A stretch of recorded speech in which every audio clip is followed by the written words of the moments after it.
We're live. Okay, welcome, folks. This is House Corrections and Institutions Committee. It is Thursday, April 2nd. This morning, we are following up on some of our work that we did last year on the victim notification issue within DOC. And folks remember last year we set up a victim notification task force with all the players, being members of that task force to really work on the issues, resolving how the victim notification system works, working with DOC with their VINE program or platform that they use, as well as working with victims and working with the criminal justice system as well. Trying to really address where the glitches are, where the problems are, and come back with recommendations. The group came before us to give us an update where they were back in January.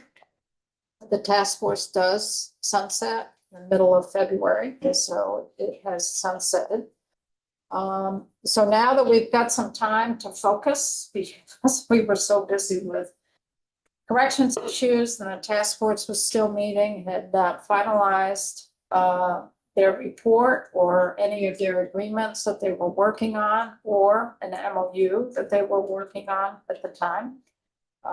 So now that we have some time to focus, because now we've got the capital bill out, we can start focusing on this. So we've got some documents that have been posted on our webpage. And I think we have a whole list of folks who are here to testify, members of the task force, as well as a survivor.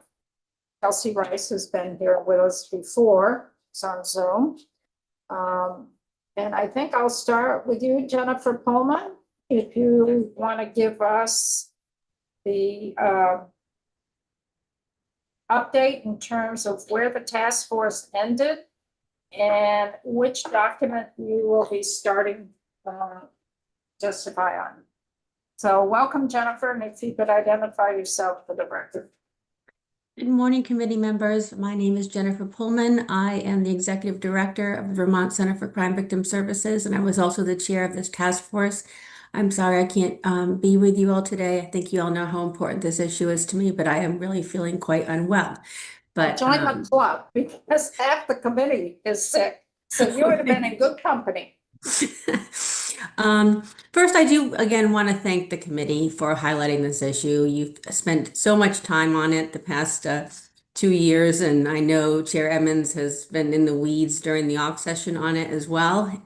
But for this committee's attention to this issue, it would not have gotten the attention that it deserved. And that attention resulted in so many significant improvements in terms of how we practice, different forms and things that we could, like products, and also some legislative actions that we are working on as we speak.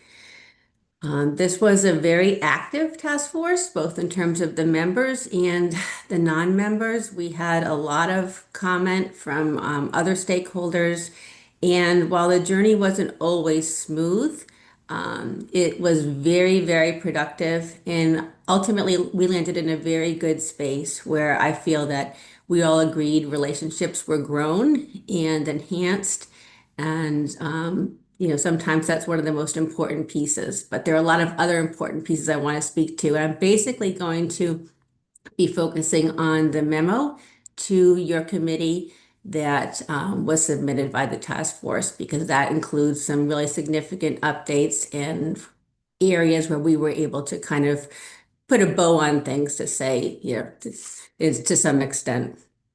We did meet an additional 3 times after we were all in this committee in January.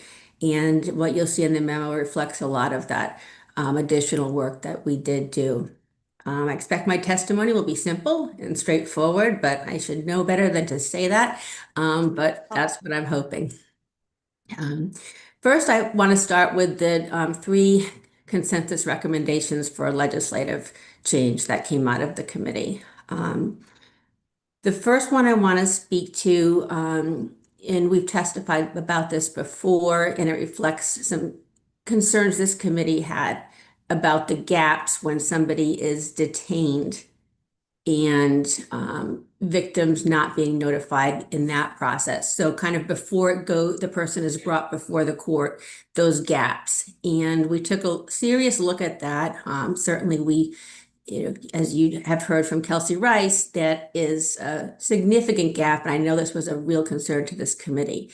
So one of the things we looked at was law enforcement has obligations under 13 VSA 5314 to provide certain information to victims upon the initial encounter. And what we did when we looked at that form, and it was actually a form that the centers developed in various iterations over the years with other stakeholders, was that there was no information about the offender locator system that DOC has, or about signing up for VINE. So as we've testified before, we did modify that form to include that information. That form is translated into 12 different languages. It's available to law enforcement, is made available to law enforcement, and is trained on. What we thought was important, though, was a legislative change to 13 VSA 5314, which would add a subsection that would require that information to be provided upon that initial encounter. And again, we're not tasking law enforcement with anything more. This form that we've developed was always meant to be a tool to assist them, and it tracks the actual language in the entirety of 135314. Currently, that recommendation is in the miscellaneous judiciary bill, which, as you know, passed the House and is on to the Senate. And we are going to be certainly hopeful that that will pass. So Jennifer, can I just interrupt you there? Sure, I of course. do have the language in front of me that's in the miscellaneous Yes. judiciary bill. Did you see the language that House Judiciary did put in the bill? Because it doesn't, it's not your language verbatim. So did you see the language that was in the? Yes, I did, and I testified to it, and Okay. we felt I felt that reflected what our intent was. Okay, so let me read it because I know committee members don't have it in front of them. So this is coming from law enforcement agencies. So when a person is detained in a facility, they would get this form, correct? This is what you posted, the confidential. Oh, Victim that's the notification. booking form. No, the other form is So included. this would be from the state, this is from the state police. That's a different part of the process. It's a different part of the process. So I'm let sorry, me- I can send the form on. That's a part of the actual report. It's in the appendix section of the larger report that was submitted in November, so I didn't resubmit it. And I can certainly send it on to the committee after the minute that I'm off the Zoom call. Okay, no, Can I ask a clarifying question? yeah, So this portion, first bullet point in the memo that you sent to us that is currently in the miscellaneous judiciary bill is really just putting in statute requirement, I'll say, that arresting officers across agencies inform the victims that this is a possibility, that they can register for this possibility. Does that feel accurate? Yes, yes. and in order to, all they have to do is utilize this form. And we've worked with Yeah. VSP over the years to develop it, and including this latest iteration. And actually troopers can fill, some troopers have printers in their cars, and they can actually use the form to, fill it out. And it is printed or available in 12 different languages. So we're trying to make it accessible for law enforcement as well. We're not looking to create more work or more chaos at the scene of a serious crime. The way that the language reads, and this is concerning the victim's right to know, if the defendant is held at a correctional facility, the victim would know where the defendant is held, if the defendant is released, and how to locate the Department of Corrections Vermont Offender Locator website, and then how to register for automatic notifications when the defendant is released. So the victim could be notified where the person, what facility the person is being held at, Mhm. and when the person is released. Is that correct? Yes. Yes. And then if And- they're moved to another facility, they would be notified. Yes, and it's knowledge of the offender locator system too, that we realize that victims have no clue whatsoever that even exists. And I see my colleagues are in the room, Director Pelkey and Director Farr, and I'm sure that they can speak more to what that looks like on their end. So so the state police, whoever the law enforcement entity is the one that will work with the victims to carry this particular language through? Or is it DOC? Because it's under the law enforcement information from law enforcement agency. So it's up to the law enforcement entity. On this end, and again, I'll defer to Director Farr, but my understanding was that her unit, her victim services unit, is committed to providing training about this to law enforcement in the state. You want me to jump in? Yes, could you just identify yourself? Yes, my name is Amy Farr. I'm the Director of Victim Services for the Vermont State Police. The form that Jen is gonna send to you, there are multiple obligations that law enforcement officers have to victims. And over the years, there have been many iterations of this form that gives victims information that law enforcement has to give them. And one of the things that we want to add to that is the ability for them to sign up for bonding. So we've added that to the form. So this wouldn't only be state police, hopefully it would be every law enforcement agency. This form is already provided to people as they're going through the academy, to the recruits. So everyone is seeing it now. We're just amending it to add the information about the DOC system. There's already a lot of information on it, which you will see when Jen sends it to you. So this form would be given to the victim after the defendant has been arraigned and No. is sent to a correctional facility? So in theory, it's given to anybody, whether the person is being incarcerated or not. If you are the victim of any kind of crime, and the case is gonna eventually go to the state's attorney's office, you should be given this form that says, here are your rights as a victim. And their rights to compensation and rights to different advocacy programs and rights to protection orders. So it gives them a lot of information. So the form that we're talking about now is not connected to booking at all. That's not what the language is saying. But what it has added is the information about how to sign up for bonding. So that if you want that notification after someone is in the custody of corrections, you will have access to that bond program. But you'd have access to the bond program when you are held as a detainee. But you would not have access to the bond program if you were not held as a detainee. Sure. Okay, So so that's how the language is written. That in order for the victim to have access to the DOC bond system, the defendant needs to be detained. That's the and way that's- the language is written. Right, and because that's who the bond system serves, are people who are in custody of corrections. So it's really only available to that group of people anyway, but everyone is gonna get the information, because at some point, even if they're not detained at arrest or shortly after, it may be possible that they are incarcerated after adjudication. So there are different times when someone might need to sign up for Vine, and we want to make sure that everyone gets that information early. So would there be confusion on the victim's end that the person has been released? The victim has this packet that indicates that the victim could register for the Vine program, the Vine notification system, even though the person is not being detained, So, because the information is going to be there. correct.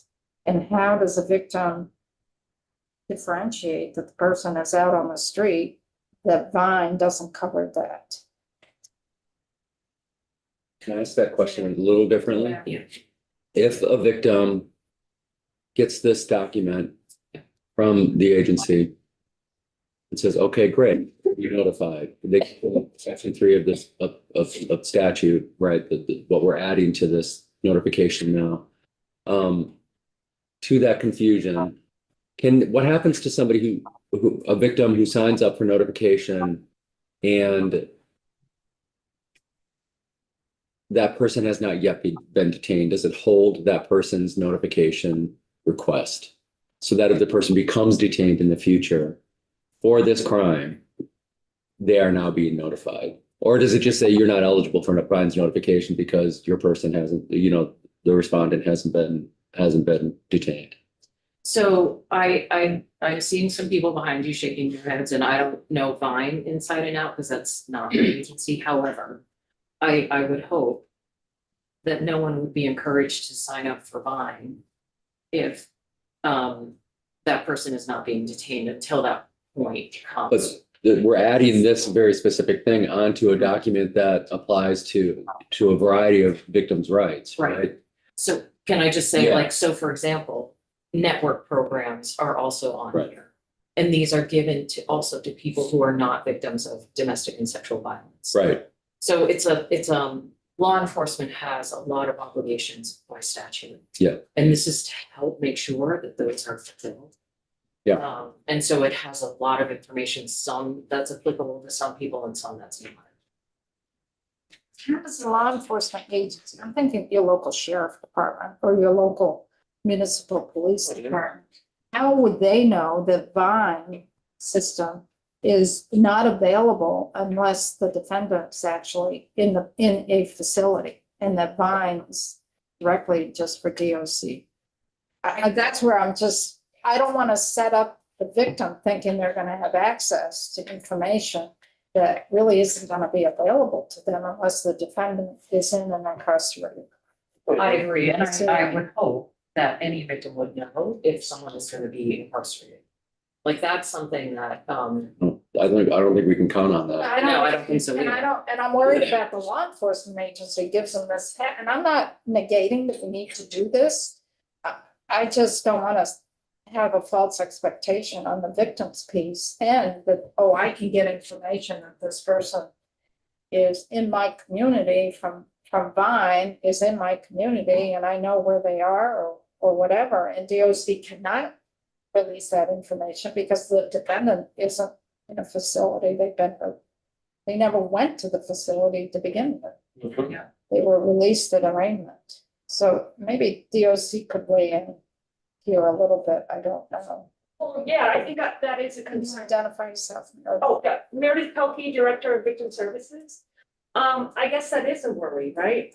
We wouldn't know, DOC wouldn't know if somebody was cited and released. But you would know if they were a detainee. We would know if they were, once they're booked into our system, somebody can register for Vine. But I am worried victims won't know that, they're not gonna know once the person's released. But law enforcement may not, I don't want to negate this, but I want to make sure we're not setting up a false sense of security for the victim. If I, Can I If just I- ask Meredith a quick clarifying question? It's the same question I just asked. So if a victim is given this form by the arresting agency, and for whatever reason, the person is not detained, but the victim still has this form and they get to this section of the form and they say, oh, I can register for Vines notification. And they do that. So now you'll get an indication that this person is requesting notification. Do you send them something back saying this person is not detained? No, Or do you hold it in case that person becomes No. detained? no, somebody has to be detained and in a facility in order for somebody to even register. I would also add for the record, Heather Summer, Director of Communications for DOC, and apologies that we did not submit this form as one of the documents, but the form itself does clarify that if the accused is at a correctional facility, then you have the right to find out where they are through both the offender locator or through VineLink. So, there could be opportunity to make that language even clearer, but it does note it's specific to someone who's at a correctional facility, and that Vine is for automated notifications upon release. So what happens if the request to get Vine's notification is submitted by a victim who did so erroneously? Do they get a notification that you are not, you don't have access? Or do you just let it sit? They might just not be able to sign up if the offenders. They won't be able to Yeah. find the person, so they won't, they have to, in order to sign up, they have to find the offender, Who has to find the offender? The victim. the victim on Vine in order to register for notifications. So if they're not in a detainment facility, they're not gonna find the person. If I get interpreted, the DOC is keeping the information from me. So does a form just need to be stated very clearly? You will not have access to the Vine system if the accused has not been detained. Or something like that. I don't know. But I don't need to wordsmith the I form, don't want a but false expectation out there. for victims. They don't know that Vine would not be available. Jennifer, you wanted to weigh in and then. I So wanted to Just mention the that. first little piece. Right, right. Yep, I should have known better. Should never say something's gonna be simple. I did send the form over to Tate, but I see Tate's out of the office. I don't know if the person filling in for him has. Do you have access to that? I just sent you an email with my contact information. Okay, perfect. So I will follow up with that. No, she can't. No, she's on a different system. Yeah. She's the executive branch. It's a different system.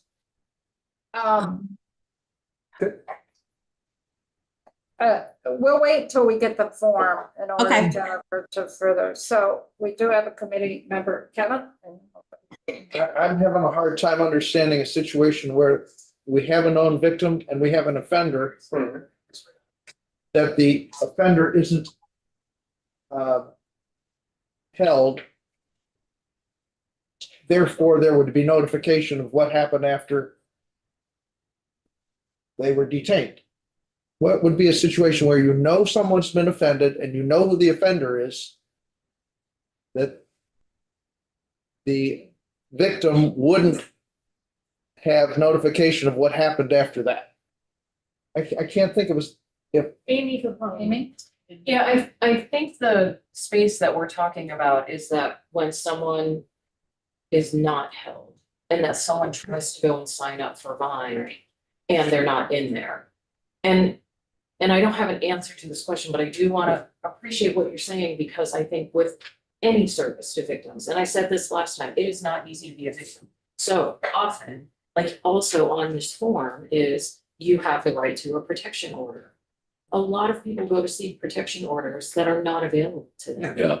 And so it's the same thing with victims comp. And so this form is trying to say there is a world of things out there for you. And victims still have to navigate that, obviously, and it's not always easy. So I know what you're saying. And I also know that the form, I don't think could wordsmith that without being a short novel. Yeah. Yeah. And that's why we exist in a way, to kind of help people figure that out. And if I may, the form is designed and always has been to track the language that the legislature has put in place as obligations on law enforcement under 5314. It's sometimes overbroad, but it's actually a lot more targeted, this version, than it ever has been before. So it is a tool for law enforcement, and in this particular case, once the case goes to court, that victim gets a victim advocate at the state's attorney's office. So there's that level of assistance that they don't necessarily have in every detention before that happens. So it's designed to address a very small, but really critical period of time, so that a victim kind of gets at least some sense of what their rights are, and resources that they can reach out to in that critical stage. It's not a panacea. And once that case goes to court, they're going to have that advocate who can hold their hand through these processes.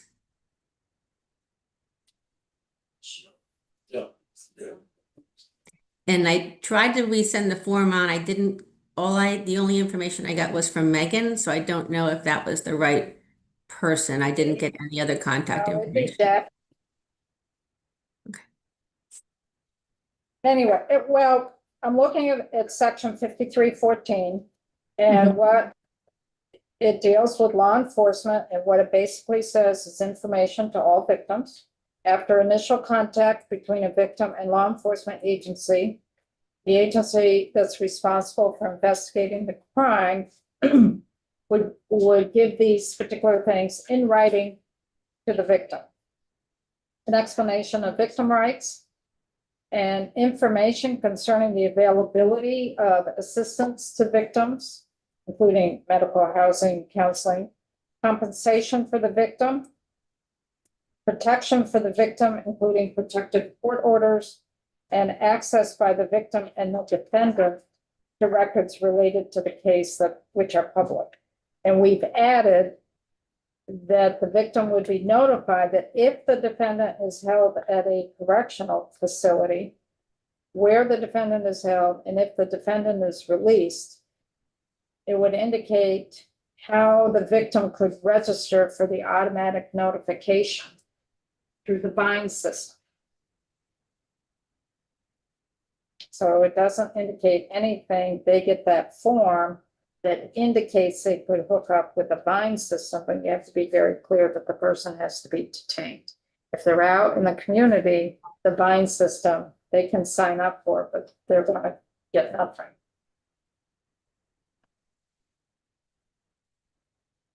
So that's what we're kind of grappling with. So while Kaylee is working with Daphne to try to get a copy of that would be given out, let's keep going through. So Jennifer, what's your next bullet so we can spend half an hour on that one? Okay. The other one, and we brought this to your attention last in January, relates to a difference in the language that relates to victim notification around parole processes. There's language in Title 13 that speaks to it more as an opt-in upon request, and Title 28 has it as an opt-out. And we, as a group, had all agreed that we felt that Title 13 should be changed to mirror Title 28. I did raise this in House Judiciary, but they did not want to touch it without the blessing of this committee. And I will be speaking in Senate institutions later today about this. And it's just simply making sure the language matches, because it doesn't right now. So over in the Senate, there's a little bill that deals with the parole board. Is there thought that you're going to propose this to 559? Yes, I don't expect it to be controversial. If it is, I'll withdraw it, because I certainly don't want to get in the way of the good work that was done. But again, this was a consensus agreement, and it's simply having the language in 13 comport with what's in 28. So it was a consensus of the task force. Was there an actual vote or was it just Yes. sort of? and It was a what unanimous vote. It was unanimous? And the reason why our House Judiciary Committee did not put it in the miscellaneous judiciary bill was because we in this committee had not weighed in on that. Yes, and it was getting, as you know, the bill was pretty late when it was taken up, so the chair did not want to do anything to without your blessing. So he said, go after it in the Senate. So that's what I'm trying to do. Okay, so a heads up to the committee that the parole board may be the parole board bill may be a vehicle for this, which then means the bill comes back to us for further review, to concur, to do another amendment, or to go into conference committee. So that would be the process. The last thing I want to do is get in the way of what the committee has done on that bill. So if the sense is that would be not favored, then I will withdraw it. Troy? And there's no willingness on the miscellaneous judiciary bills, so Senate Judiciary can't put this into that? I could ask them as well, but I was trying to be respectful of the committees of jurisdiction and Sure. go in that direction, but I certainly would be willing to put it in the Miss Judiciary bill or ask for it to be considered. So whatever, if this committee has a strong feeling either way, I'm happy to follow the wishes of this committee. This, Kevin? this change seems like a more fail-safe situation. Yes, you're gonna be notified. If you don't want to be notified, you tell us and you get off the list, but. That was our feeling. It's a real crisis point for victims and survivors, and so much information is provided to them in the beginning. And I see Kelsey nodding, so she can certainly expand upon that when she speaks. But having it as an opt-out in this case felt to everybody on the task force that it was the safer way to go, and it just seemed like there was a discrepancy only in terms of verbiage between 13 and 28. You have thoughts on which Senate institutions or judiciary might be a better avenue here? I think we just let Jen, Yeah. you're testifying to Senate institutions this afternoon, correct? Yes. So why don't you circle back with us and see what your take was on that? And then we can figure out how we want to move forward. Okay. Again, for me, it's just about respecting the committees of jurisdiction. And if there's a determination by this committee or Senate institutions that it should belong elsewhere, or maybe we just wait till next year, happy to follow with what the committee's recommendations are. Okay. Sean? So Jen, I'm just getting in the weeds a little bit. I'm just reading 507. So what, when you say the notification is an opt-out, what, like, where is that in 507? There's not a lot to it, but is that the, are you saying that like it's such notification may be waived by the victim in writing? Yes. Is that, That's your opt-out. okay. I just wanted to get some clarity on that. And the in writing piece is really helpful and important too, because there are many areas all across Title 13 where victims have rights, but they're not provided, and there's really no documentation for that. So we're certainly working towards that next year. Don't worry, it won't be in your committee, but I think that writing piece is really important. Okay, and just a follow-up, that because this is this is Title 28 and we're amending 13, wouldn't 28 override 13? Like, how does, You gotta know what context 13 BSA 5305 is first. okay, well, I was reading that too. You gotta see what context that's in Okay, and track that. all right. it's because they may not be dealing with the same population. So you've got to see what's in 13. Okay. Why that is an opt-in versus DOC, why that's an opt-out. Okay, Got to compare that. Both do speak to the victims' rights and parole processes, just that 28 is the DOC code, the DOC title. So it was put in two different places is our interpretation, but there was not a real reconciliation of both provisions. okay, thanks. Appreciate that. Both of those versions, the intent is to protect the victim. Yes, So the victim makes that decision, because sometimes if it's an automatic notification to the victim, the testimony that we have heard is that can re-traumatize the victim. And it's really important for the victim to make the determination if they want to be notified automatically or not. And that's why there's this opt-in or opt-out in either statute, protect the victim. Kevin? The form that we just got at the backside under the right for So information. let's hang on here. Well, We're on okay, but it this- pertains to the specific. This does not read as an opt-out. This reads as an opt-in. To register for automated notification, you've got to call someone. We're on the second bullet, it's for folks who are on parole. Okay, the second bullet relates to parole notification. Okay, this pertains to when a person is arrested Correct. and has been arraigned and maybe is out in the community or is detained. It does not deal with parole. Okay, So the second bullet deals only with parole. okay. Does not deal with furlough. Does not deal with probation, only parole. All right.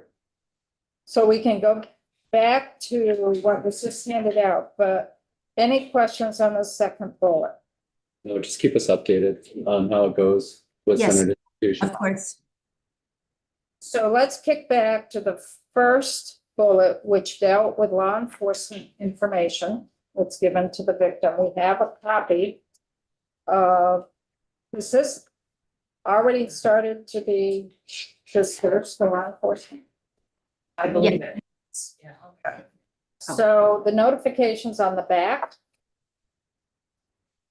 And it's a right to information and notifications. So let's read that, and see what people are on this, which one.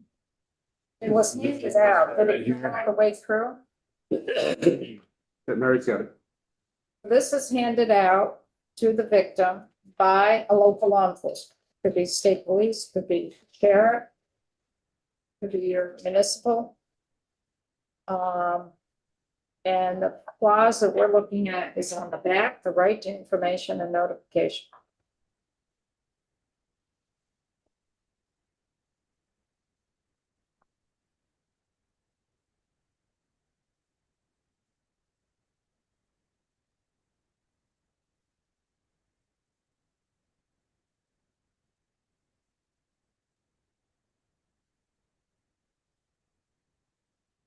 So does that tend to cover our concerns, that it's clear enough that the person needs to be at a correctional facility in order to access Vine? I mean, it's right there in the first clause, you know, and yeah.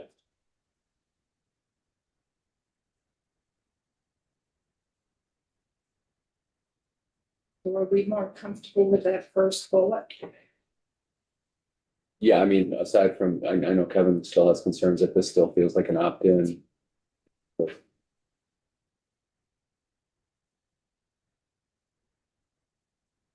But it is, I mean, it's up to the victim to make that determination. Yeah. An opt-in or an opt-out, it's up to the victim to make that determination. In other words, you're forcing someone to provide, yeah. Either one, it's the person makes that decision. But within a traumatic situation, I would think we would go the extra mile and give them the information. And then if they say, I don't want any more information, then we take them off. But to do that, you would have to say, you've just been a victim of a trauma. Give me this information about yourself right now. People may not like that. Kelsey, your hand up. So if you could just identify yourself for the record, please. Yes, I'm Kelsey Rice. I'm a resident of Windham County, survivor of domestic violence. I'm so sorry to interrupt, but I have to get off very soon and I would love to make some comments. I'm happy to start with what you're discussing right here in this moment. Thank you for the time and inviting me today. Yes, absolutely. When a victim of crime, in particular a violent crime, in the immediate moment aftermath, we are still engaging and still in trauma response. And so I can tell you that absolutely I did not retain all the information that was given to me verbally. I may have been handed papers, but I don't, who knows where they went. It's very difficult to process information while you are experiencing a traumatic event. And quite often, and certainly for myself as a survivor of domestic violence, the choices and decisions I made in that moment were not the same choices and needs that I identified needing later on as the situation progressed. And so I absolutely agree and fully support the making it an opt-out option. If, giving me this information and telling me you need to go register and sign up and you have this opportunity, I am not able to process that in that moment. So opting out, the information is given to you, the offender locator, where they are, what's happening next. And if you decide to opt out, here are the instructions on how to do that. Fully support that piece. And also want to lift up what you're all talking about. We can't really dive into the weeds today, but I continually talk about giving this information and these options immediately, but also the importance of across the continuum, because again, depending upon where you are in your recovery, your choices very, very much may change.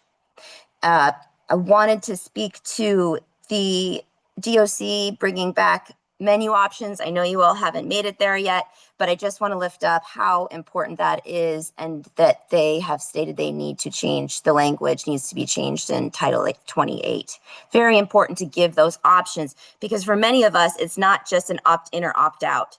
Some of those notifications are life-saving and needed. And yes, some of them will be re-traumatizing and you don't need that information to disrupt you during your day when you're trying to live your life. So giving those options in that menu is very, very important if we can bring that back.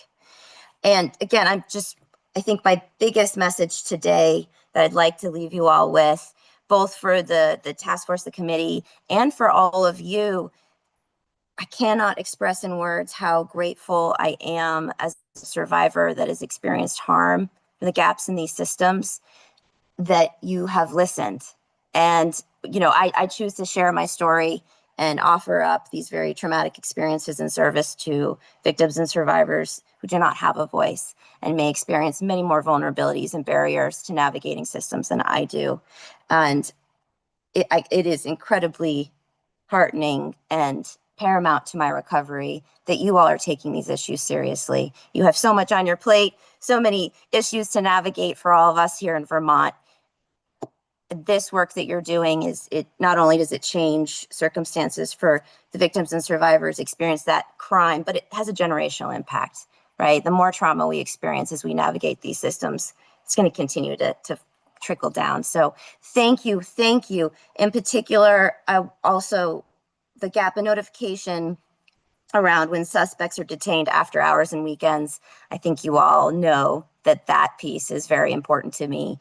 And I fully recognize there's a delay in moving forward with this wonderful, the confidential victim info sheet that Vermont State Police has come up with. So grateful for that work. And the delay, I imagine Department of Corrections, there are a lot of moving parts to sort out how they work that into their systems and what their staff have to manage. And at the same time, I really hope we can move forward with that step. It won't be perfect, right? It's not going to work seamlessly in every circumstance, but it's a step in a very important direction. And I'm happy to answer any questions before I pop off. Thank you, Kelsey. This is just really, really helpful. I really appreciate you being so so open and willing to share your experiences with us, because that's how we as legislators really learn how the systems impact folks who are living out in our communities. So I really want to thank you, because it really did help us a lot. Questions? Sean? No, and Kelsey, I'll say the same thing. I think your courage helps us find the right thing to do here. I mean, that article was so important a year ago that we read, and it shined a light on something that we needed to work on, and I hope we do keep, trying to figure it out. So thanks for still, hanging in there with us and helping us find the right direction and the right thing to do. Anything you. else? Thank you, Kelsey. Thanks, you. everyone. Thank you. So Jennifer, let's go back to you, and that is a good segue into the third bullet. Yes, it's perfect.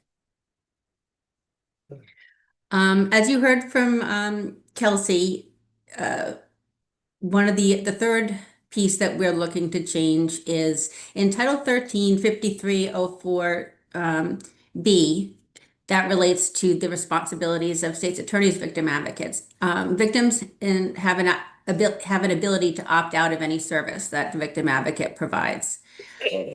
The trouble for DOC in terms of reinstituting the menu option, which you've heard about many times, is that in Title 28, all the responsibilities that DOC has are obligatory. And I'm sure that Director Pelkey will speak to this. So what we recommended, again, a consensus recommendation, was that there be language placed in Title 28 that would give victims that same ability to opt in and opt out to certain notifications and give them that choice. And that would allow DOC to reinstitute the menu option right now. And again, I'll defer to Director Pelkey, but right now they don't have a choice. They'd be in violation of statute if they didn't provide those notifications. So I'm hoping that can land in the miscellaneous judiciary bill in the Senate. So I'm just looking for a vehicle for that. But that's really critical.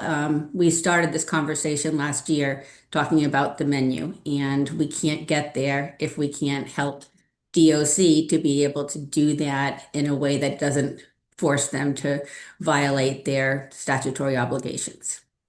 So was there a task force vote on this particular bullet? Yes, everybody voted in favor. It was unanimous? Yes, it initially wasn't DOC, and again, I'll defer to Director Pelkey, but they needed to speak further on it and speak with counsel. And when we met after we all testified in January, there was agreement that this was a needed change. So while we're here, I'm just going to shift over to DOC. Meredith? Yes, so we agreed that Title 13 should mirror the language in 28. Right? Are those the two? No, sorry, I think we're talking through a few bullets here. 'Cause Okay. there are a lot of statutes being contemplated, but I can't think off the top of my head the exact references that in Title 28 that would need to be changed, and I apologize for that, although DOC does agree with the notion that victims should be able to choose which notifications that they get. And right now, the statute, as written in Title 28 in various places, does not allow for us to do that, because it doesn't, all of the notifications that we provide are statutorily obligated through Title 28. So it might help to, Haley, just to give us some examples of what notification you do provide to victims. So releases, when somebody's released, right? When somebody has a parole hearing, which is what we're talking about in this title. When somebody's reincarcerated, as long as it hasn't been more than a year, because once somebody is released and they've been out a year, their information leaves fine. The incarcerated individual. So as long as Does that pertain as well to furlough? If a person's been on furlough for a year and a half, if they're still under DOC custody. yeah, so if they were to come back, they would get a notification. Because they're still under DOC. What, okay. Yes. Question? Yeah, Sean? Why would we let go of stuff after a year?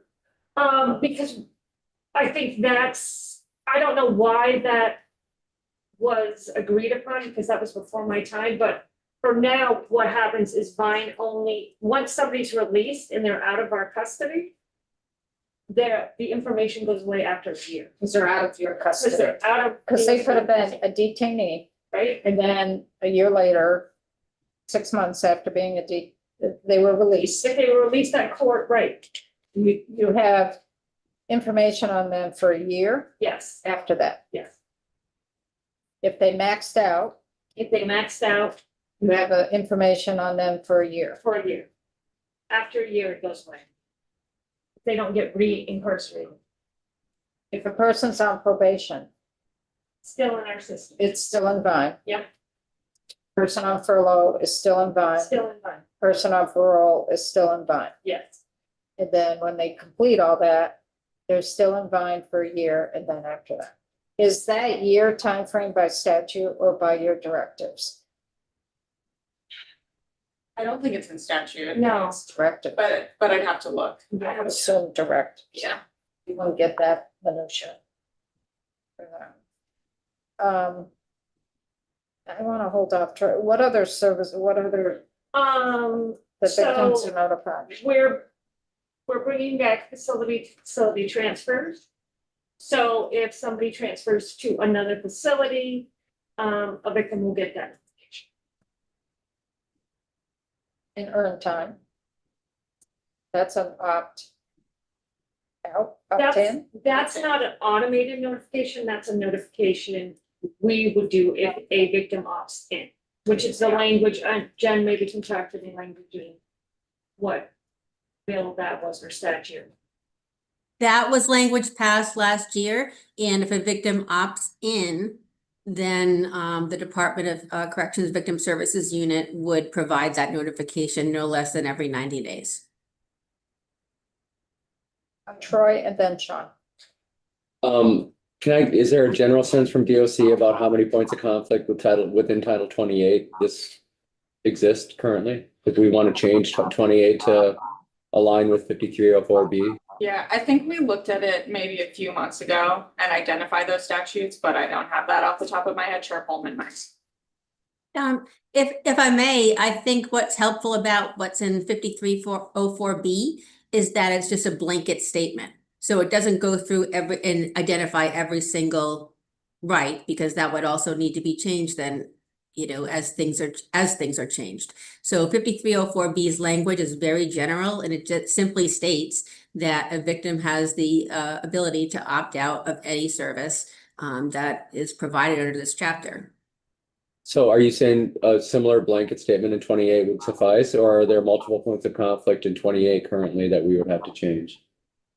My understanding is that we would simply do the same for Title 28, and that would cover it. Wouldn't require frequent amendments every time something is added or deleted, and it would serve the same purpose. So if we're interested in doing this, we need to work with our ledge council.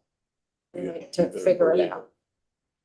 Well, and where are we going to do it? It's the same question. Are we going to do this in Senate Judiciary or Senate institutions? Well, I think that would be for us to take more testimony from our ledge council. Yeah.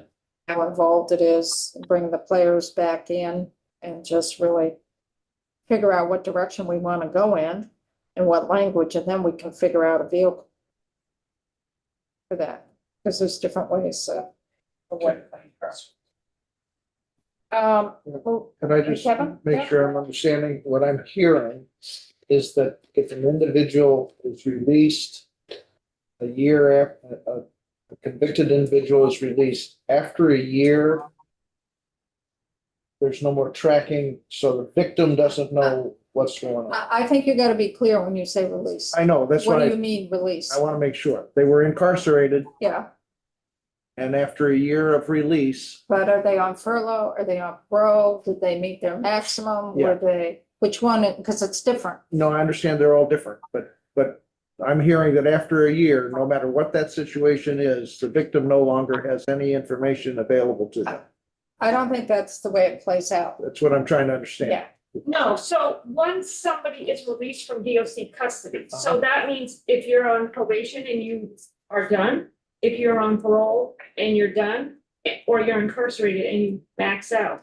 So after a year, yeah, the victim, they're no longer in our care and custody. Right. Then they don't have information. Okay. If they're still on probation, they're still on furlough, they're still on parole, then the victim does have notification. Yeah. Because they're still under the custody. Thank you. That's what I was It's trying. when they're completed, or if they were a detainee and the victim can be notified while the person's a detainee, the court releases them the next day. A year later, the victim has no access. Got it. Thank you.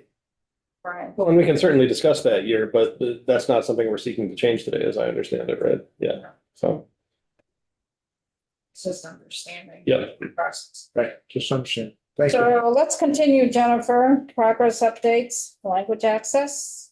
Well, I'll defer to Director Pelkey to speak about that. I'll just say briefly that, the Department of Corrections has, really fleshed out a lot more of the language access, and, really pleased to hear that. She can speak more about that. I do want to say that, other victim services, state agencies that serve victims, need to also improve what they do.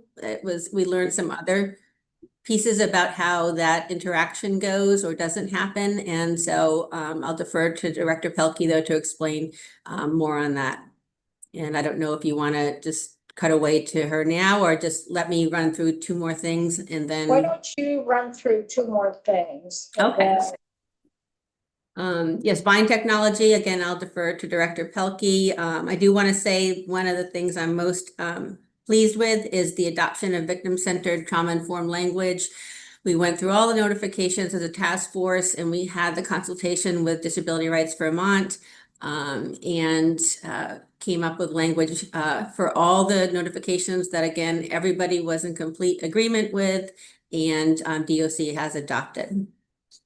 The MOU status, I know Attorney McManus is jammed up and downstairs, but at this point, there's no change to the MOU, aside from the fact that we're just waiting for the Attorney General's office. And she expects to have that completed within the next month.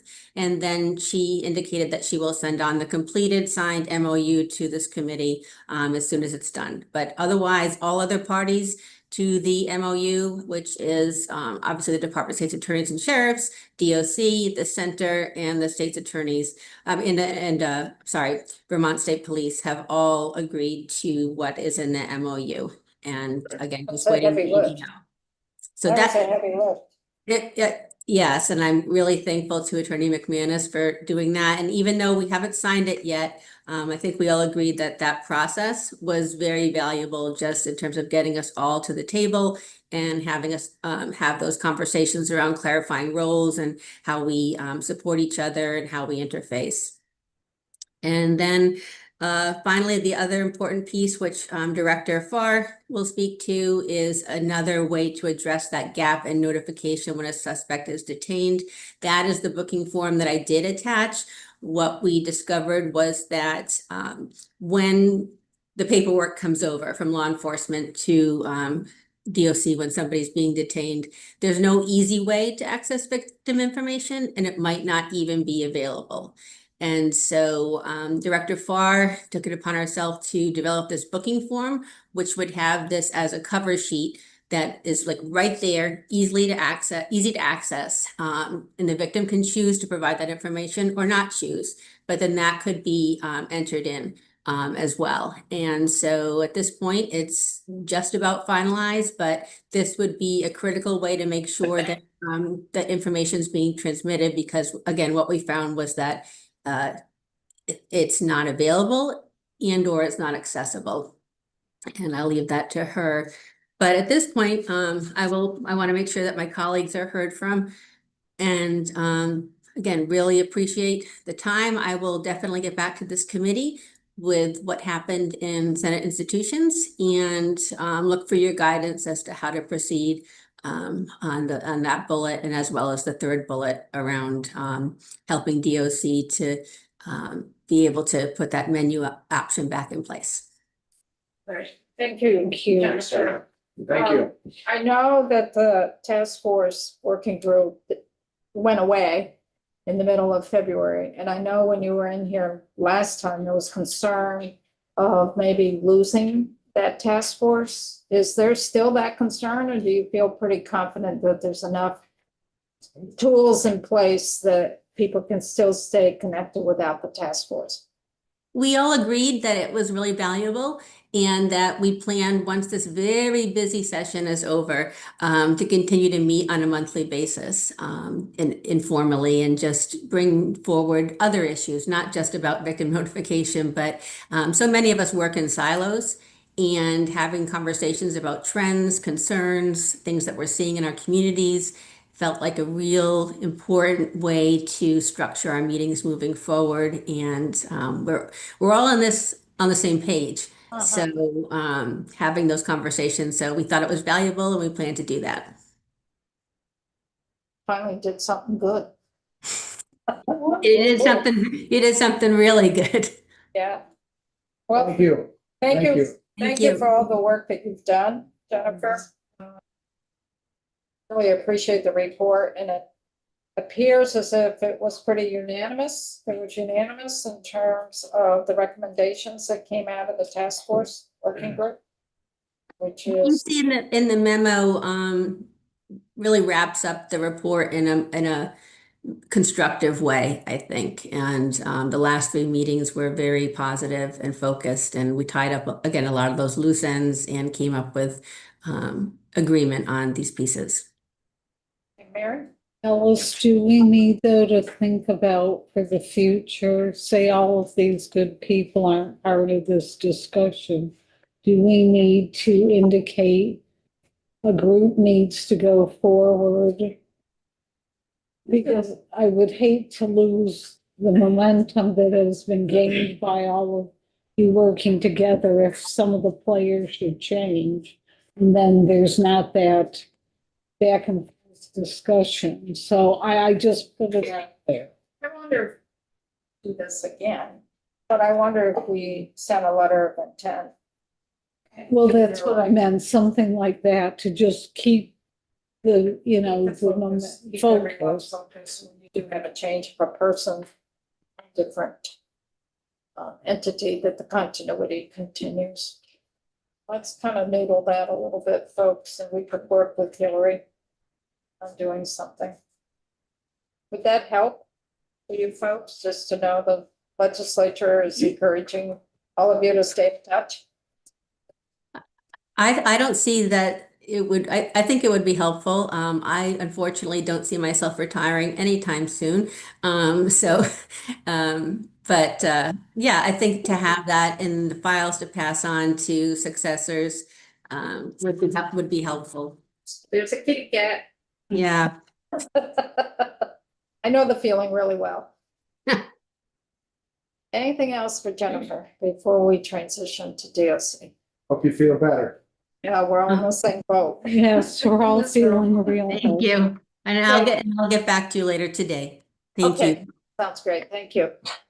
So who from DOC wants to come on up? Meredith? Yeah. You want to do this? And I just want to give folks a heads up, you can. I'm sorry. No, you leave around a little bit before 11:30. So you keep working, please, if you're not done. It's 11:30. I have a meeting to go to at 11:30. 11:30. But you folks keep working. So Meredith, you can identify yourself for the. Yes, Meredith Pelkey, Director of Victim Services for Department of Corrections. So if you want to hear about the language access piece, I'm happy to share that. We found out that we have contracts within AHS for a service called ProPrio One. And now Victim Services has access to that service as well. it's live translation services 24/7. So, and they have any language you can think of. So you put an app on your phone, and when you're with somebody who speaks a different language, you simply put in the code of language you want, and you're directly connected to somebody who can do translation services. And they also do American Sign Language. So I feel like at least for us at DOC, we have a really good handle now on language access, especially for victims. So when did that all come to light? I mean, have you known about that like for the last year or two, or is it just in the past few months? I would say I started speaking to our language access person when we started this process, when we started the task force. So that would have been during the summer. Yeah. And who gets to download the app? So it would be us at Victim Services. So if we have a victim who speaks a different language, we have the app on our phone and we can connect to somebody live. So it's a DOC employee that would have access to. Yes. All of our employees have access to that. Do folks, officers in booking have access to that as well? Kevin? Was curious, is it a live person or is it an Live. AI person? Live person. Really? Yep, Amazing. I know. So is it used? I mean, everyone in the facility has access, and I know you're just dealing with victims. Yes. Is it widely used throughout the facility to help folks who are incarcerated? I think Access legal counsel? I think we would have to ask Jax, or do you know the answer to that I question? think both myself and Krista can speak to it. I'll let you tag on first. Krista Murray, Operational Systems Director for the Department of Corrections. So what we have done for the department is for the immediate need was we took a bunch of old cell phones and wiped them to just have the cell phone or the translation app, the Apple translation app, strictly that. And that is just merely for quick information for people of where's the bathroom and that.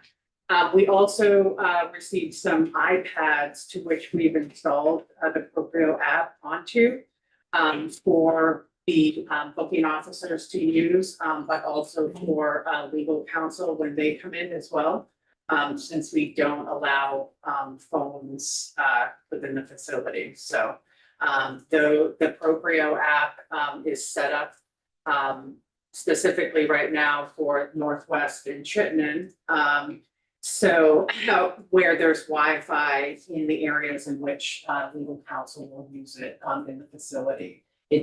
Because it is a live person, it needs internet to have that. So And that's limited in some of the other facilities because of the Wi-Fi.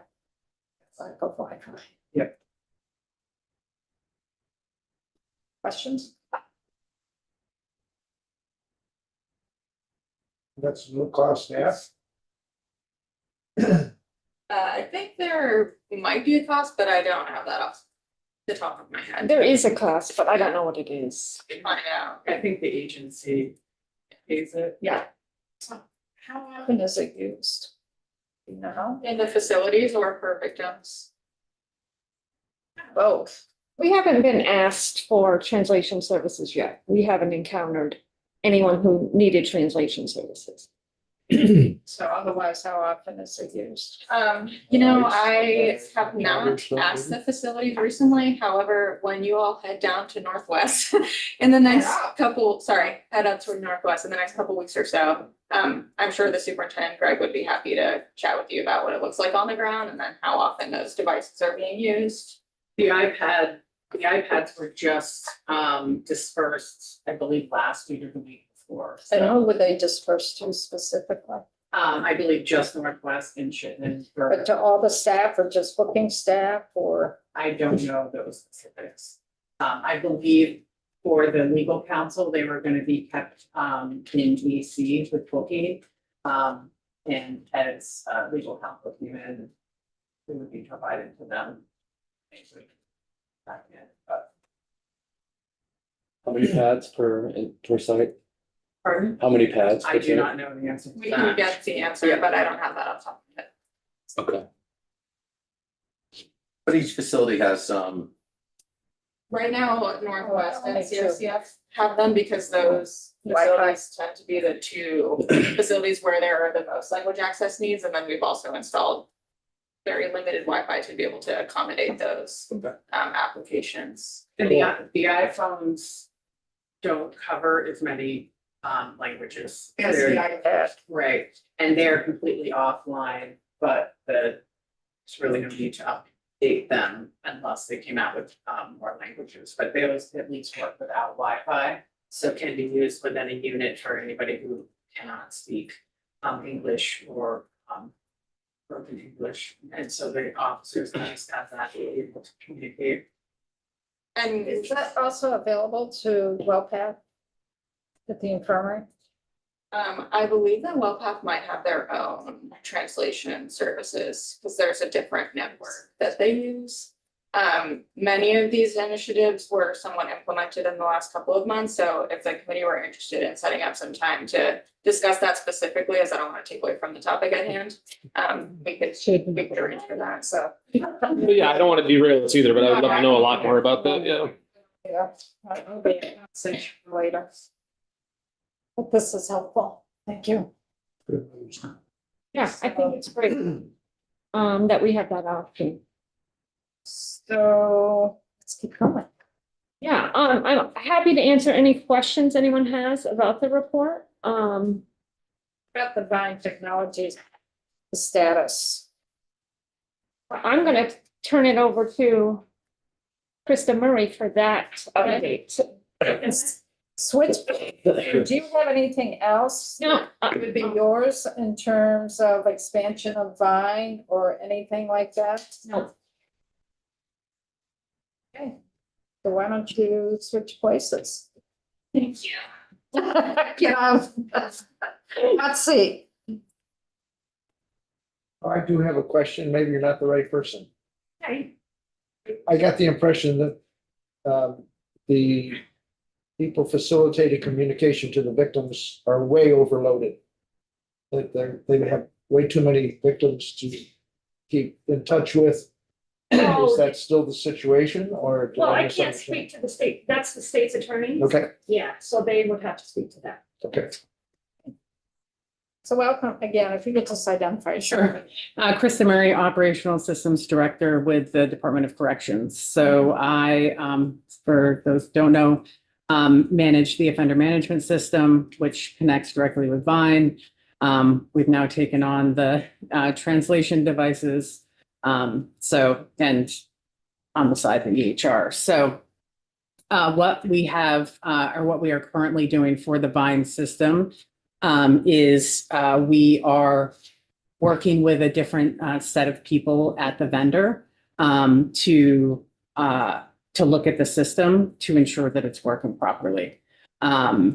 It was kind of, when it was initially set up, it was before my time, but it was also when the system, the offender management system was new and hadn't been touched since then. So we looked at what the vendor was using of the data that we were pushing out to them that drives the notifications and made some modifications because we have, of course, changed practice and how we do things within the system to get better data and capture movement between facility and field and legal statuses a lot better. So I think with that and some of the changes that it looked like there may have been some Band-Aids that were thrown on. So we've really been focusing, and I'm not on the task force. One of my teammates, Joe is, but he's been focused on working through the process with the vendor so that the vendor understands our system and how we function, because we are a unified system. And they work with court, they work with, just jails, prisons, et cetera. So everybody's system is a little different. So we are in parallel building a system beside it to ensure that it's working properly, but is less convoluted on their side so that they can support it better. And as we move forward with, if we were to get more pretrial people, if that was to expand, then we can expand the system so that it works and works properly without any hiccups. So. Correct. Are you finding the vendor is expansive? They've got a lot of sites, I would imagine, across the country. Yeah, I think most. Yeah, so they've got plenty of like other systems that if you're looking for the vendor to do something, they're possibly or probably even doing that somewhere else already. So Yeah. They've been fairly responsive, Vines. Yes. The vendor. Yes. Yeah. When we kind of started this revamp, we had somebody dedicated, to us to work to understand, Great. how we are. And we've changed a couple of our how we were pushing data because we weren't pushing the right thing to trigger, some of the notifications. So. And you said this is the first time you've really reinvested or re-looked at that sort of partnership since the onset of the company. Yeah, we've always worked with them, but it was more about enhancements Yeah. and not really going backwards And to digging, look at, yeah. That's good. I have a similar vendor for a similar sort of thing in my other job.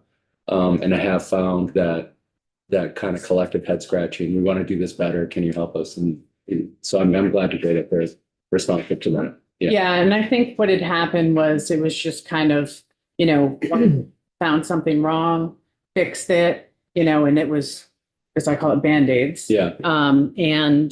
So now we're just kind of making it very straightforward without a lot of decision points. I think there was a lot of decision points in it that weren't needed.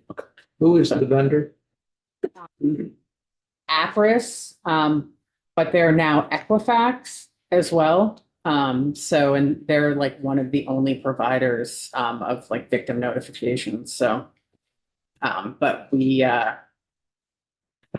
they deal with not just corrections, but I know they have a system with like Uber drivers where like, if somebody pops up in one of their systems and they're an Uber driver, Uber like suspends until they get that. So yeah, they have a pretty robust. Just stood out. So if you can continue, so I just want to make sure DOC's on board with the reports here, this full report that Jennifer presented, and then the pieces that pertain to you as well. So as a member of the task force, you folks also signed up. Okay, yes, make sure on that. So we went over the MOU development. If you want to weigh in on that, you can. And then I would like to. They don't want to. Well, I haven't seen it, the most recent, so I can't. Yeah, I haven't read it Would be either. best suited to speak to the. Who would be Jen best? McManus, I know that she's tied up this morning. Kevin, and then before you go, Kevin, then just finish going through this, if you could, for like gap in notification. Unless subject is detained. I would maybe defer that to BSP, and I know that there's one other topic around the expansion of USAVine, but that conversation was expanding to other entities. So that would, again, less be in DOC's lane to chat. I might defer that back. Be or would not be. It would not be. I might defer that back to Church. So if you can relate, I have just scooped, so if you can relate that to the committee so we can follow up in terms of testimony, but I think it would be important also to go over this one. Amy, and that would be the notification when a suspect is detained. to go over that. And then figure out where the committee wants to go with further testimony while you've got the partners here. To see who else should come in and testify and what more works. I know we've got some work to do in terms of the beginning with Jennifer looking at Title 13 with some things in Title 28, but if there's other things that pop up. Okay, so keep going. And for the committee, we will be back here after the floor. Okay. Okay. Mr. Kelly.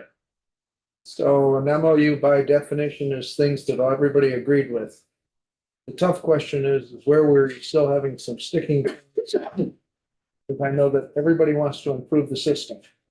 There's still areas where you haven't been able to figure out how to compromise. What are those areas? Well, I guess I mean, I think I can speak. I think one of the challenges was with individuals who are not in the custody of the department. And there was some talk of how to utilize Vine for that, because as the conversation that we had, once they're out of our custody, then Vine doesn't do any notifications. And I think to the point of that the victims advocates have a lot of cases and a lot of responsibility on that side. They were looking to utilize Vine to be able to do that. The problem being that for our Vine system and the way it works, they have to be in our custody. So I think the state's attorneys wanted something similar. The problem being, and in the case of that form, if they're not in our custody, then, then we can't share information. If they don't know our ID of, we have like a kind of a master person ID, a jacket number. If they don't have that, then the systems can't talk to one another. So then it would rely on something like date of birth, social security number, et cetera. And then to be able to connect. But if they are going to come to us after their sentence, they would start at VSP, and state's attorneys. And then it would be kind of bridging that. And that's the challenge because of systems not really connecting or talking to one another, and having that kind of same point, which can be date of birth, social security number, if it's in the system that it needs to connect with. So wasn't sure if you were saying something. So in terms of an MOU, and I believe ours is about communication, it's having the communication, having the victim getting information when they have that first contact, and then knowing about Vine or the offender locator. And we actually just updated our offender locator because it was running a bit slow and on an older platform. So our offender management system vendor just upgraded it to be faster and a little better than it was. Jen? I just wanted to add, and I think it would be helpful to hear from the state's attorney's office, because I do know that Director Leaders Dumont has been working with, they're implementing a new system and has been working with DOC to try and get us to a place. It won't happen overnight, but to get our state in a place where those systems are talking to each other, because I know that was a concern. Yeah, we'll definitely have Tim and Kim.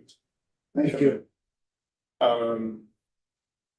Did you have more? Okay. No, that's all. I know the boss wants us to hear from you, my friend, about this form. If you can walk us through that, that'd be great. And switch places. Sure. I like it when everybody does stuff before I even say it, because We're ready. makes me feel very significant. Good morning, again, my name is Amy Farr. I am the Director of Victim Services for the Vermont State Police. We've talked about the background behind this form quite a bit, but if you have the form in front of you, I just want to say, I was a little hesitant to send it out, and I told Jen because we created this at State Police as what we think could be a good solution to this problem. I don't think it's been agreed upon by DOC at this point. So what you have in front of you is our proposal to this problem. So what we suggested, and the reason why it says confidential on it is because for a long time, the reason why information wasn't given so explicitly about victims is because it was a safety precaution. So we are now kind of swinging, as we often do, and saying, okay, actually, we need to do this and we need to do it in a protected way. So the form that you have in front of you, it says confidential on it. The idea is that it would go to booking with the booking paperwork. It would have the name of the arresting officer, the name of the offender, the name of the type of crime, the name of the victim or who they designate, and their contact information, so that if someone is released, a phone call or some kind of notification can be made to them in real time. And because most of the people that are victims of, or I should say, most of the crimes that lead to incarceration are ones that probably need some safety planning. And so we want that to be an in-person contact and notification so that someone can get the information that they need and not have to call someone back and just, we want to really streamline this notification so that someone can get what they need when they need it.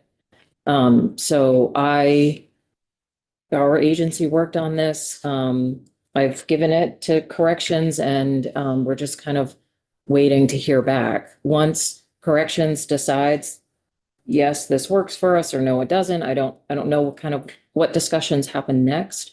Our plan would then be to implement it as an agency. And in conjunction with that, talk about that change on the other sheet so that all of the officers know about Vine and how easy it is to sign up for it. So we would be training them on this form and also just how to talk to victims and community members about Vine. And as you are probably aware, there's no kind of uniform practice for all law enforcement, but we would also then be pushing it out to the municipals to say, this is a form that we're using. And I would hope that, corrections would be doing the same if this is something that we all agree upon. So that is the update on that. Yes. Yeah, I get worried that in 2026, we're still creating paper forms. Yeah. And this is a byproduct of the fact that we don't have data systems that are talking to one another. Yeah. As we're developing this, is there any sort of future talk, vision talk about finding that system? Because the more we create these sort of paper chase scenarios, right? This allows the reporting officer to do their diligence. This is a form I've been given. I did my part. I handed it off, in this case to DOC, and then it's lost, right? Mm-hmm. There's no follow-up. Whereas in a digital database, right, the arresting officer is inputting this in, it feeds the system that is uniform across the state, and then somebody gets an email or a ping when a release occurs, and remember to do victim notification. Mm-hmm. That's my worry, is that we're still in 2026 creating paper forms that are going to be literally handed from one person to the next, shoved into a file folder, and then that's what I worry about. There's not a question there, I guess. Yeah. But, aside from the fact of how robust are the conversations about we got to do this better? Well, if those conversations are being had, I can tell you I'm not part of them, but I will bring that back. And, the way that I approached this was just basically talking to troopers saying, how do you give information to corrections? And this is how they do it. And so I worked from there. Yeah, I get it. Yeah, but I will reflect that in my conversations. Brian? Yeah, I think I understood you to say or imply that it doesn't necessarily have to be the victim's name or contact information. Can they do like a designee, so to speak? Yes. Okay. Yep. And do they also then and this would probably be tricky with a paper form, as Troy points out, but do they then have that opportunity to rescind if they want to, or to, you know? I mean, for this particular form, I think yes. I think they would have to call back to the, I guess the trooper. Yeah. But also we're talking about a very short window. Yeah. You know, Friday to possibly Monday. Yeah. Because if the person is not released, this information is going to go to the state's attorney and they're going to then either opt in or opt out there. Yeah. So I see what you're saying and it says victim's name, but I would like to add designee to that. Yeah. Because I think for safety reasons, like you were Right. talking about trauma earlier, I think often safety prevents people from getting services that are out there. Like Yeah. it's not just the trauma piece. Cool. But thank you, yeah. No, thanks. So, and just trying to figure out some clarity, Amy, and thanks for sharing this with us, and we will not put this out on the web anywhere. Thank you. So it says at the bottom, once notification is made, Department of Corrections personnel shall email completed form. So someone's going to scan this and emailing it, or they're taking a picture of it and emailing it? And whose responsibility is to get it in a database? And then wouldn't it be better if someone typed this? I'm just backing up. It seems to me if it wasn't on this, but it was put in, and Sure. I think the problem there is that we all have different databases. right. And the reason for that follow-up, that loop back to the trooper, is that sometimes the troopers don't even know, and people expect them to know that someone's been released. Right, gotcha. And so the reason why we put that in, like that, I think we did that for our own kind of benefit so that we could also know, like we want the victims to know, but we also want to know if the person made bail. Because that is helpful for us to know if that there's a safety concern in the community. So we are kind of using this form to make sure that it also comes back to law enforcement that someone's been released. It's Gotcha. important to us. Yeah, And right now, we don't know that either. yeah, gotcha. So, I think I see exactly what you're both saying, and this is, Well, I'm just piggybacking, I'm just piggybacking on Troy, it just seems like there's definitely an easier way. Yeah. And why aren't they on all the same database? Yeah. again, I'm not in those conversations. Way bigger. Like, could that happen? Or, She can't control that. no, I know, but I mean, I don't know. yeah. I don't know. That goes along with everything else in the state where our IT systems they don't mesh and they're antiquated. It's a much larger picture. Kevin, did you have something? So I guess I want to ask the same question. It says shall email completed form. Mhm. Is that a photograph of it? Or is it faxed through? Or do we have how that would work? I think that's a really good question. And I think once we're able to engage in that conversation with DOC, maybe we can talk about what is the best way to do that. And maybe that changes. And maybe it is, email the sending trooper to confirm that notification has been made. I think I'm merely showing you what we have presented. Concept. And we've had no conversations about how this could be implemented or what DOC thinks about it. It's a proposal. Yes. Yeah. Yeah. But those are important discussions to have. Yes. So this is easier and smooth and doesn't put a lot on any of the, departments that are working towards getting a very solid, program going forward to help victims. Yeah, Marcia. I do. So, just trying to get a bigger picture on this and trying to wrap my head around this. I know we've probably heard it before, but maybe hear it again.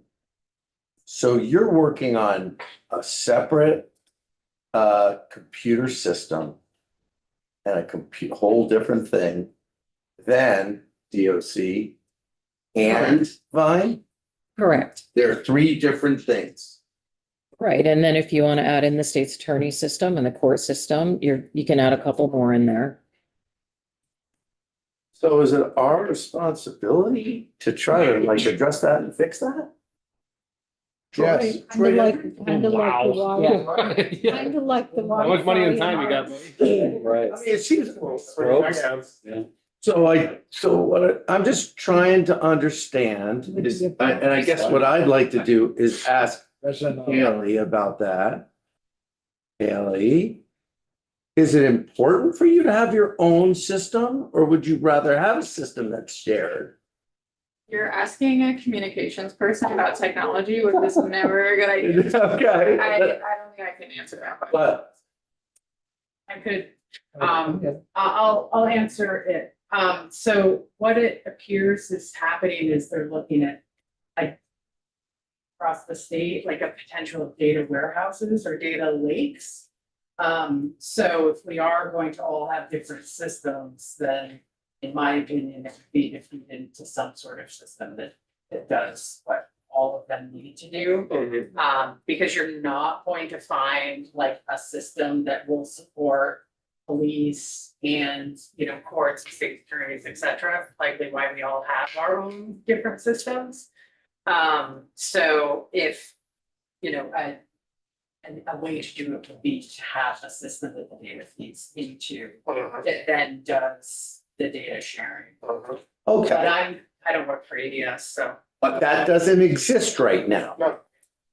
Okay, I think they're being built, or there is some movement with, I don't know who, but I know there are some that are being developed. Because we were talking about it for potentially using it for some of the data analytics we were looking to do across our multitude of systems to be able to bring it together to report or look at all of our data. okay, thank you for that clarity, that helps. Who is doing that? Or you're hoping it's being done? No, I believe EDS, but I can't speak to it. That's who we spoke to about doing analytics across all of our systems. And they said that they had a data lake or warehouse that we could potentially utilize to do that. Because years ago, you could take many systems, figure out what data out of those systems that are standalone you want to combine. You download it into this one, if you want to call query system, which has silos of information, and then anyone with the proper access can ask the questions that ties these different databases together. So you still have the individual systems working, you don't compromise that, but the same data is fed to this one system that allows you to do queries. That would be The short and funny answer is we're in 2026 acting like we're in 1986. When it comes to Yes. technology. 84. They've been talking about the. No, I just, Oh, yeah, forever. I don't know what this means. But yeah, ADS owns this. no, that was a good one. Brian, did you- Yeah. The Agency of Digital Services needs to talk to you if you wanna, And some degrees bigger than that. I mean, there's much bigger entities than us that for some strange reason can't make things work that should seemingly work. So, any other questions on this specific thing? So how long before this confidential draft gets approved so we figure out how to communicate this information to the right people? That's on us.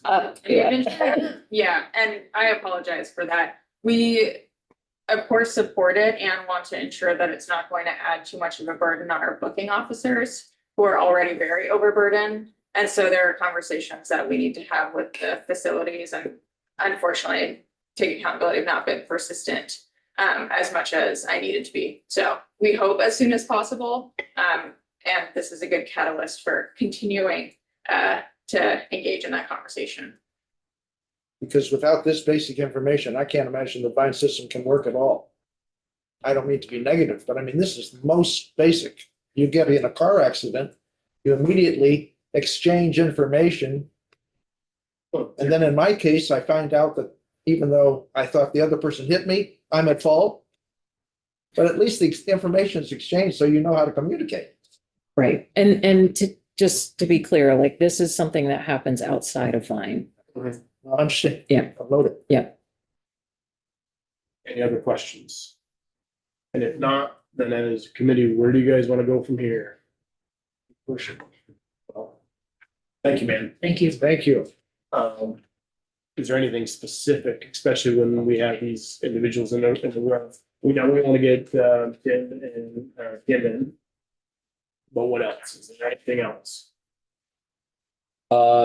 Still curious, I'm gonna be curious to follow up on the language access piece and how many tablets and things like that, and who has access and who It doesn't. sounds like DOC is gonna see about doing that, right? Having more testimony about Yeah. details of that stuff. Yeah, we're happy to do that. Yeah, awesome. Yeah. Number of tablets you said? For language access. Yeah, which places and how many and how does it work and And Oh, you're gonna find that out? Yeah. Yeah. What else do we want to know? Well, you're just a second. When would it be reasonable to revisit this form and use of it?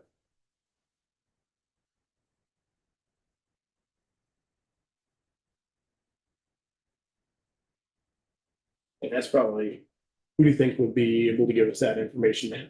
On the form. The form, what it would be more, I think the conversation's gonna take place between a couple different folks and subject matter experts for DOC, so once we have that, I'll have a better answer for you on who might be best suited to speak to it, but it might be a few of us.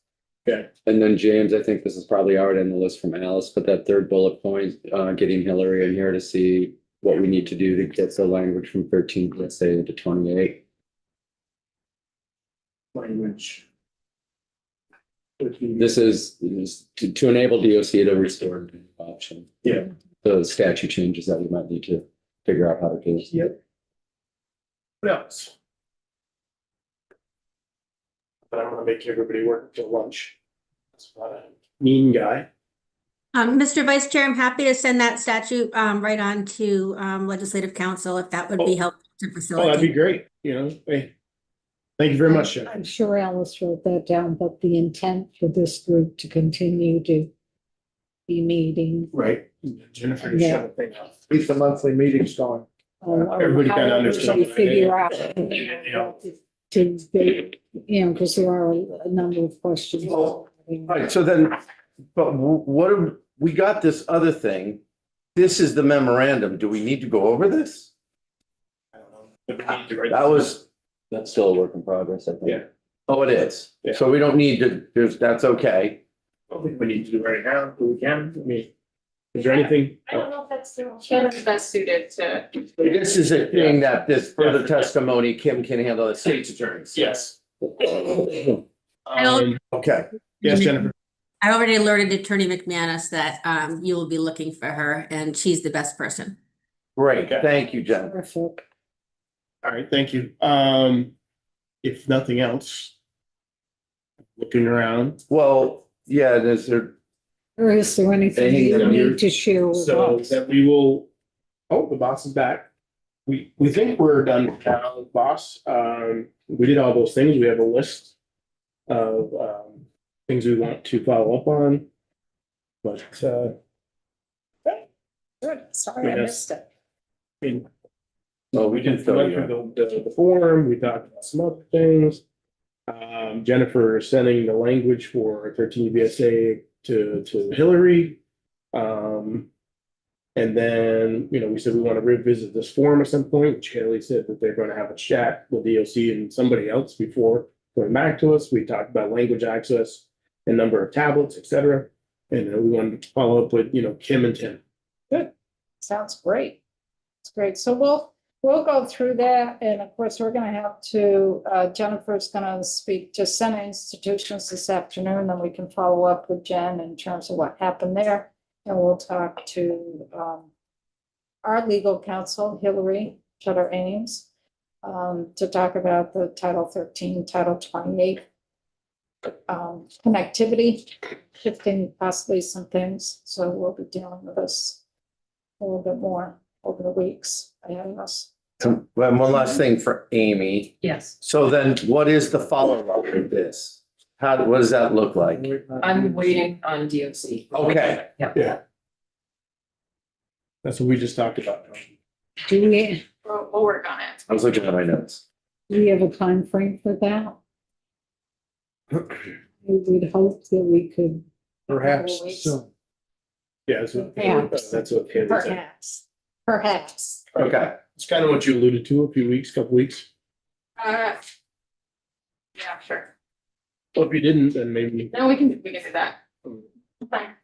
Can't get you, because we won't be able to do That anything. was what was said. Mhm. That's what was said, Yeah, is that there couple of would weeks. be a couple of weeks. Yeah. That brings it to April 15th. Thank you, ladies. This is Excellent. progress. Yeah. Anything else, folks? Thank you so much. Thank We'll you. be continuing conversations, and thank you again. And I know Jennifer and the rest of you, but thank you for really coming together on that task force. Because I think one thing maybe it did was build the level of trust between individual silos, which is really needed. Thank you. So Thank you. let's Jennifer, finish feel up here. better. Let's go off of live. We are going to be back here we're on the floor at 1, and then we'll be back here to the floor with Eric Fitzpatrick to have a beginning conversation on the forensic